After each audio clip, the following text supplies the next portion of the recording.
Okay, so basically what we're going to be doing is we are going to be giving a sort of review of Iron Man 3, kind of like, you know, a new thing we're going to be doing here, well, on my channel and on the group channel, is, you know, every time we see a new movie, we're just going to be doing a multi-man review of it, kind of like how Cinema Snob does this, like midnight screenings and stuff. But yeah, Iron Man 3. First, but wait, before he starts, for anyone who has not seen it and doesn't want to get spoiled at all, a few spoilers in just don't watch this because there's not going to be that many that we're going to reveal, but we're going to probably say a few things. There will be spoilers. But yeah, the first really big blockbuster of the summer movie season, I guess, because it's technically the summer movie season, and I'm going to say this was my most anticipated movie of the year. I wouldn't say that. I feel as if Man of Steel is still...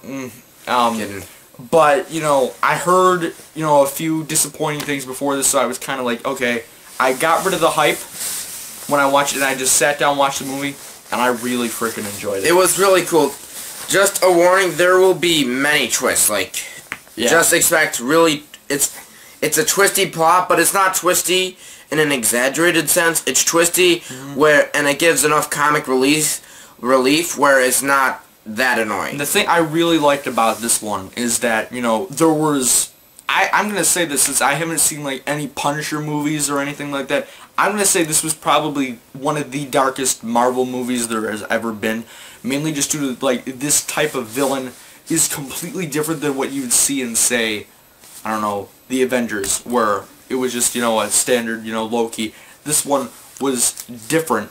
Yeah, he kind of had, like... It wasn't a weird past, but it was kind of like... It was as if... It was kind of from the loser's perspective, like the nerd perspective where no one knows you, no one likes you, and it was really saddening, but it was really dark too. Yeah, and like, there was a lot of like, you know, playing with Tony Stark's emotions throughout the movie, having his like anxiety attacks and stuff. All this stuff. Post-traumatic stress disorder. Post-traumatic stress after, you know, his almost death in the Avengers. It really did add to the story a lot. And this movie, I'd say, had a decent story. It was, and I'm going to say this, the first two Iron Man movies, the first one was great, but they were just basically showing off, you know, Iron Man. Yeah, and like... This one... It showed off Tony and, like, basically his smartness. He was in the suit, yes, but it didn't really focus in on him in the suit. This one is just more of, you know, it's a different story overall, and it kind of really feels like more of like a psychological drama than like an actual superhero movie, because for like half of the movie, we don't see him in the armor at all.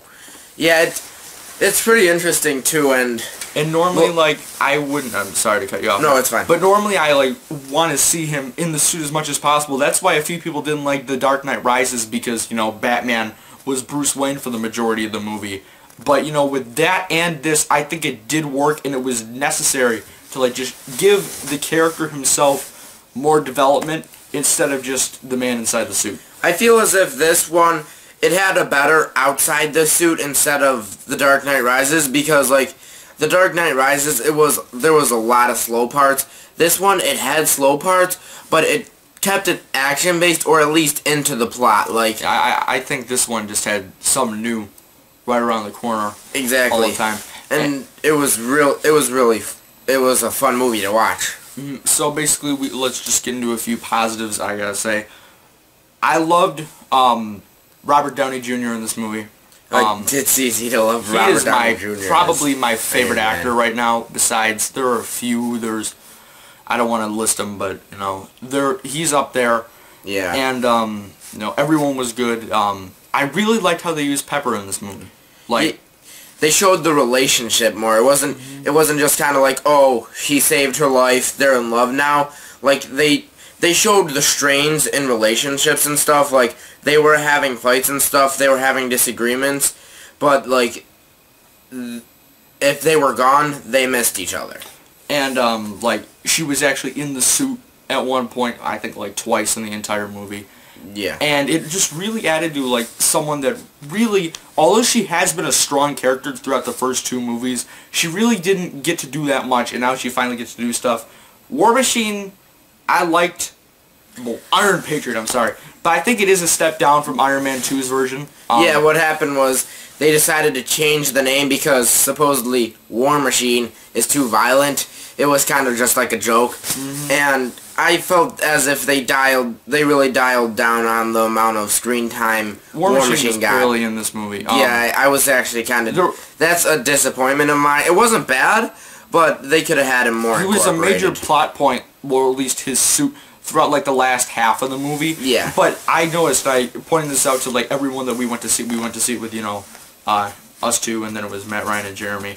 But I pointed out the last 20 minutes he was nowhere to be found. I couldn't freaking, he like disappeared. Yeah, he got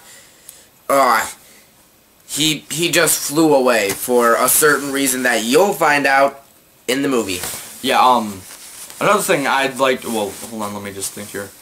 The humor was fantastic in this movie. This is probably the funniest superhero movie I've seen in a long time, probably since the first Spider-Man. Yeah, it kept that dark air to it, but it had funny moments where like it would be completely dark and then you just have a laugh right in the middle of the dark scene and it would go straight back to dark. Yeah, it wasn't like dramatic mood changes where you're like crying and laughing and then crying and laughing, but the mood changes transitioned very nicely. There were some just great, I don't think there was one corny joke in this movie. Each joke, to me, got a laugh. And, like, they did the whole suit breaking thing, like, trying to get to him, like, 10 times in the movie. And normally with a movie like Furry Vengeance, where I couldn't frickin' stand that, it hit every single time in this movie. Which is something that's really good, especially in a movie where, you know, it's focused on, you know, action and stuff and not humor. But, I liked the villain in this movie. And you'll be shocked about this villain. I liked who, you know, I pointed this out too. It looked in the trailers, the movie that they showed in the trailers is completely different from the movie that's actually in the movie. But I'd say that it is, you know, better this way than it would have been in the trailers. In the trailers, it showed the Mandarin as like this big, huge villain. Yeah, and completely different case in this movie, and you know, major spoilers. But you know, in the comics, you know, I'm not too familiar with the Iron Man comics. I'm more of a, you know, I'm trying to get into comics now, but right now I'm just reading Spider-Man and a bit of Batman. Yeah, dude. But apparently, the Mandarin is one of his biggest foes. Yeah, the Mandarin is in this movie. Huge. It looks like that's it, but then it throws a curveball at you. Tell them everything. I'm not going to tell it yet, but I don't even know. It is really funny when you find it out, It is hilarious. You expect a big laugh. Some people were complaining, like, Matt was complaining, but then eventually he was like, you know what? Matt it wasn't a big complaint, it was just kind of, he was conflicted about it, but yeah, there was a complaint that they didn't have any AC/DC songs, which I was fine with. The soundtrack I actually really loved. The soundtrack was very good. We'll get to that in a bit. There's something I want to point out. But yeah, like, he saw it twice. He saw it Thursday in a pre-screening, and he saw it tonight. So it was better the second time, and I think I'm going to be seeing it too, because my dad wants to see it. But yeah, the humor was great. You know, the villains were, I'd say, the whole villain thing and how there's so many, like, the villains are quite creepy in a way. Sorry, car just flew. Yeah. The villains are, like, really, like, creepy in a way. It's very, like, not overly dramatic, but it's dramatic to a point where, like, if you were to see that actor again in, like, person, you would probably have chills down your back. There is one complaint I have, though.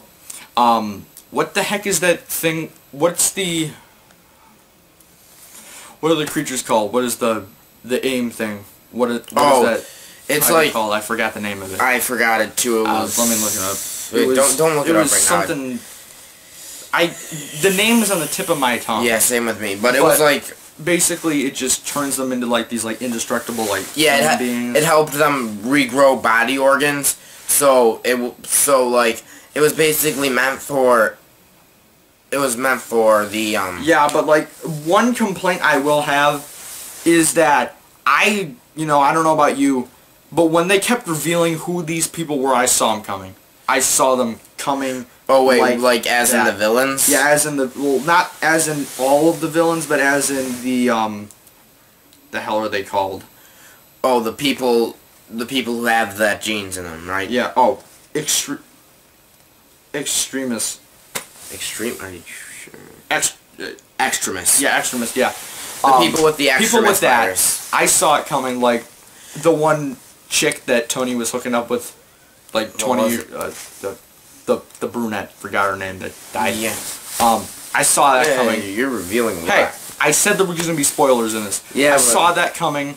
I didn't see what the guy did to her coming.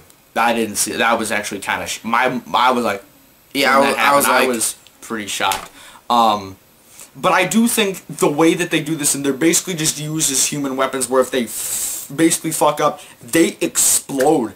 And they're well, if they get like too hot, I think that was really the excuse of the Mandarin's bombings. They used those people and brought them in so it would look like, you know, no bombs were detected. And it was very, I'd say, very creative here by Marvel. It was very interesting how they did it. There were a few things I did notice, though. There were a few similarities to The Incredibles that I saw multiple times in this movie. I do not know if this was kind of a reference because Disney owns both Pixar and Marvel, but I noticed the villains, the true villain, not the Mandarin, but the true villain, they know. They know, but I'm not going to tell you who it is. But the true villain is kind of sort of like Syndrome's backstory from The Incredibles. And the one chick, I think her name was like Maya or something, is very similar to whatever the hell her name is. The white-haired. And the way that they just went through, and the villain's motive for doing this is very similar. Yeah, I think that was intentional. Like it was actually really good. How they did it. I think they did it better than The Incredibles. It was like it was a subliminal. I'm not even sure if they meant to do this. But I don't think they did. But it seemed very like. I wouldn't be surprised if they did, but close to it. It did seem extremely close. I don't know if they realized it or not. But then again, you know, you do see that often where it's like kind of like, oh, the fan, a big fan of the main character, and then they just turn evil. They've seen it before, but the way that they did this was extremely. Except, you know, the way he tried to take over the world was much different. It wasn't like Whiplash, which I thought he was a good villain, but it was more of an action villain than like Smart's villain. Whiplash was a better villain than the Mandarin, but no, I don't think so. I think he was. I think that the true villain was better than Whiplash, but I think Whiplash was much better than the Mandarin. I don't remember the villain in the first movie at all. I think it was the Iron Monarch. Obadiah Stane. That's who it is. I think so. Obadiah Stane is the true villain. I loved the first Iron Man. I haven't seen that movie since 2009. I've only seen Iron Man 2 twice since it's come out. So my vision is kind of skeptical on these movies. I remember I enjoyed them a lot. But you know, the difference is he doesn't come off as like a cocky air. Like it comes off as like he's timid and he's like this villain. Yeah, it reminds me of the Lizard. Actually, I'd actually say, you know, Marvel actually coming out with two very dark stories, in my opinion, in a row: The Amazing Spider-Man and Iron Man 3. And then is Marvel no, that's DC. That was no, that would have been bad. Yeah, but oh yeah, he wore a Superman shirt to an Iron Man premiere. I'm surprised he didn't get killed. Yeah. I was gonna wear a Spider-Man shirt, so it doesn't really matter. But they showed Tony as not like cocky, but more timid than anything. Like he needed the help of others, and he got the help of others. It wasn't like he's just going out and doing everything by himself. He had a lot of help, and it was really interesting how he went about it. And I will say the climax is freaking incredible. Like the last 15 minutes of this movie, where, like, I'm just gonna give a small spoiler, but basically all of the Mark armors just come out and start attacking the extremists, or whatever the hell they're calling them. And it was cool. When they first appeared, I was like, this is the coolest freaking thing I've ever seen in my life. Also, stay for the credits after, just warning. If you already don't know that. Grab your monkey. I just made a very obscure reference to something in this movie. But basically, the villain I need to reveal this because it's very important to the plot. But the villain basically takes the Iron Patriot suit, and the main goal in all this was to kill the president in these sort of staged terrorist bombings. And the last step was to kill the president with the Iron Patriot armor, but that didn't work out, I think. It didn't work out. I mean, we were going to do this right when we came back. It's, I think, about 5 hours since we've seen this movie. So I'm a bit on some of it. I mean, that doesn't mean the movie was forgettable at all. It just means I'm just forgetting. It's more memorable than Iron Man 2. It was more memorable than Iron Man 2. Iron Man 2 is not. It was more memorable than Thor. I forgot Thor the next day I saw it. Yeah, Thor is not. Thor sucked. Thor didn't suck. It was a good movie, but it wasn't like it wasn't that amazing. It was probably the least of all the Avengers. No, the Incredible Hulk. Oh yeah, that was terrible. But Hulk. Also I'm just gonna say real quick, the score was incredible in this movie. The song, the movie opened with the Blue Dabba song. That's very specific. They know what the hell I'm talking about. I was roaring. First 5 seconds of the movie, I'm like, okay, I'm gonna love this freaking movie because you open with that. Yeah, they opened really well. It doesn't fit the movie at all, and you open with that. But Tony Stark is actually becoming one of my favorite characters. Just the way he's portrayed in these movies. Robert Downey Jr. He plays him amazingly. And you know, do you really have, besides what a few minor nitpicks, is there really anything that much negative that you can have to say about this movie? The only thing negative I can say about the movie is probably I'm a bit confused on what happened to Jarvis. Something happened to Jarvis in the movie, and they never really went into detail about it. Oh, the suit broke. Yeah, the suit broke, but it doesn't make sense why Jarvis would break also. Yeah, that was kind of weird. It never really went into detail on it, but besides that, there was nothing I could find that. I actually am gonna say, I mean, I don't know. I think there were too many twists in this movie. I don't think there was. I think that they just left and right had to keep revealing more and more of these extremists or whatever the hell they're called. Don't remember the pronunciation because they said it like once. Yeah, they said it like once, and then they just refer to it as like the villains throughout the rest of the movie. But I think that they could have had maybe 6. They had like 10. So it was not necessary. I'm not saying it was bad, I'm just saying they didn't need to do this. They didn't need to do it, but I felt as if it added more. It made me want to keep watching. I'm going to warn you, if you are like one of those where, oh, these movies just have to stay exactly true to the comics, and why some people hated the first 3 Spider-Man movies, you're going to hate this movie for what they do to the Mandarin. Yeah, you're not going to. Because don't watch it if you look. If you are so addicted to the comics and you don't like to watch the movies, don't watch this. It's like reading a book and then watching the movie. The movies are never going to be the same. I don't even think. I mean, also, correct me if I'm wrong, because once again, I'm not that big of an Iron Man guy, and I don't read, kind of the recent ones. But I don't even think War Machine was Iron Patriot. I think that was someone else, but they just gave it to him to add Iron Man 3. I don't know. I'm not positive. Correct me if I'm wrong, but basically, the movie itself was very good. I'll say it was probably, up there with one of my favorite superhero movies. I wasn't expecting much after I heard a few disappointments, but I got a very good movie, and I'd say it's better than Iron Man 2, but I don't know if it's as good as Iron Man 1. If you watch this review before going to the movies, just go in there with an open mind and don't pay attention to anything we said, because truthfully, it is better if you don't think about things looking for it, because it makes the movie a lot better to watch it I'm just going to put spoilers included in the description, and we said it in the beginning too, so yeah, so you should have exited out if you didn't want spoilers. Alright, so that's it for basically the review portion. I guess we can talk about the trailers we got. What did we get? We got Man of Steel. Man of Steel looked really well. I haven't seen this one yet. I think this is the new trailer that just came out a couple of weeks ago. Catching Fire? Well, hold on. I'll get to that. Man of Steel does look very good. He's really a Superman. I'm not much of a Superman guy, but it's Christopher Nolan, so I'm gonna see it.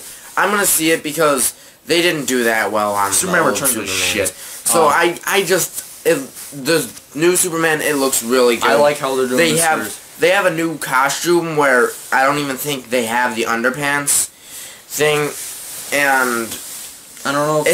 I don't even think it's Lex Luthor isn't even the villain in this. I don't think. I think it's Zod.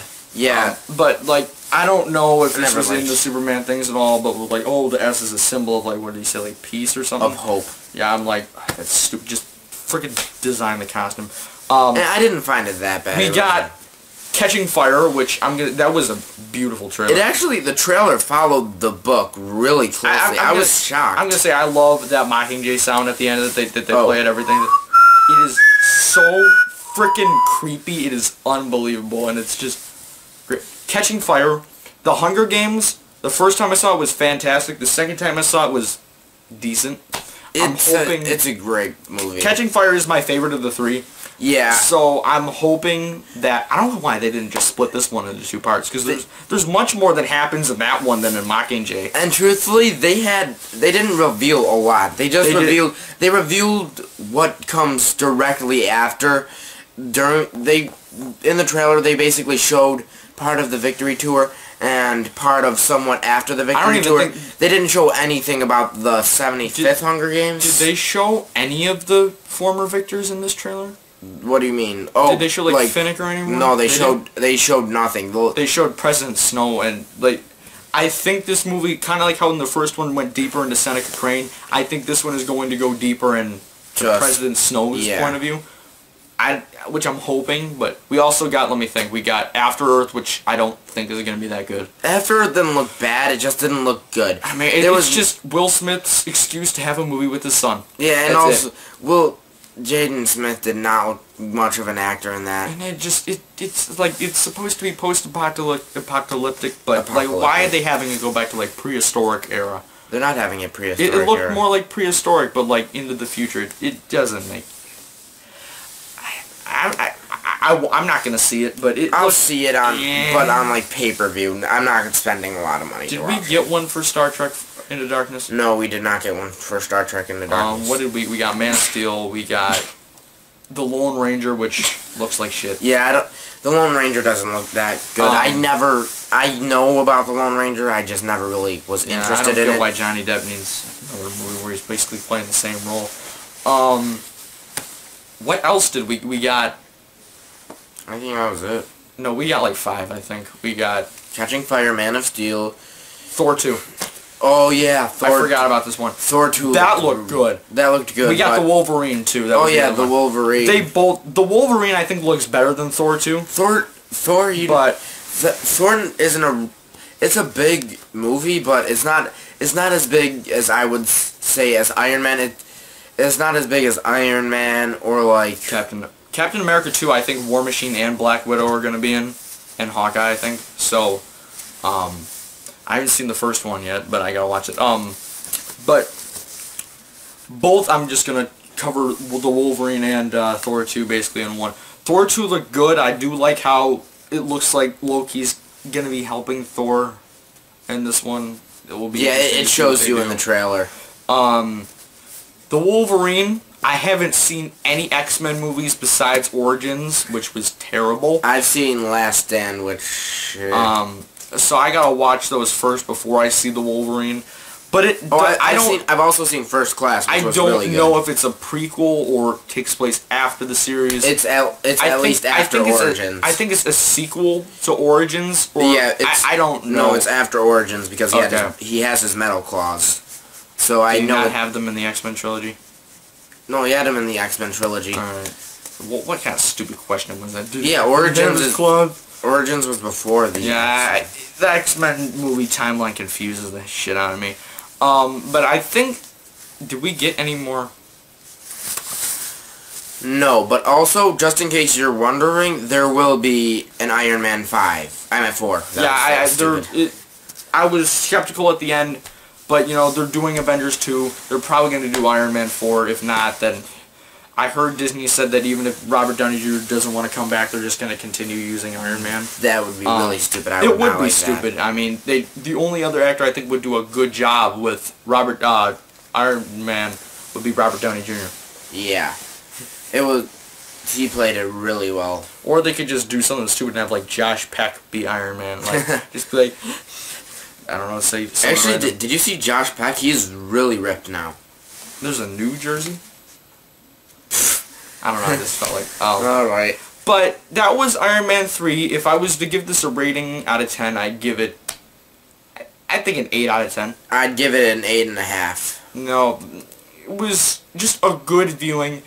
Not the best in the trilogy, but I'd say it was a close second best. It was a good viewing experience if you want to get over the fact that they did get, change something big from the comics. But besides that, I'd say it was just a very good superhero movie, and I'm expecting more from Marvel this year. I think the next first day premiere I'm going to is either going to be Star Trek Into Darkness, Man of Steel, or Monsters University. Yeah, ditto. I want to see all three Monsters first. Yeah. I freaking can't wait for that movie. I just hope they don't fuck it up. I was worried they were going to screw this movie up, but... Yeah, I was actually worried about it, too. People gave it a... My mom was reading that. She was like, they gave Iron Man 3 a 2.5 out of 5. I'm like, screw them. They gave the host, like, 4 stars. They also gave Twilight a good rating. Like, it all depends on what the critics like. The critics hate Twilight. The critics is just... Really? Yeah, they don't like Twilight. What I've heard from the critics is pretty good. They get bad reviews. The fans like it. A lot of the critics, it's just opinion. It's nothing. You can't base a rating off of fact. But we're getting pretty off topic, so that's about it for this review / kind of like, I guess, roundtable discussion. I don't know what to call it. Next time when we do these, I'm hoping we have more people because we were gonna have 4, and then originally then he left, and then we were gonna have 3, and then he fell asleep. So it's just the 2 of us this time. But all right, so we'll see you guys next time. And this is our opinion. Yep.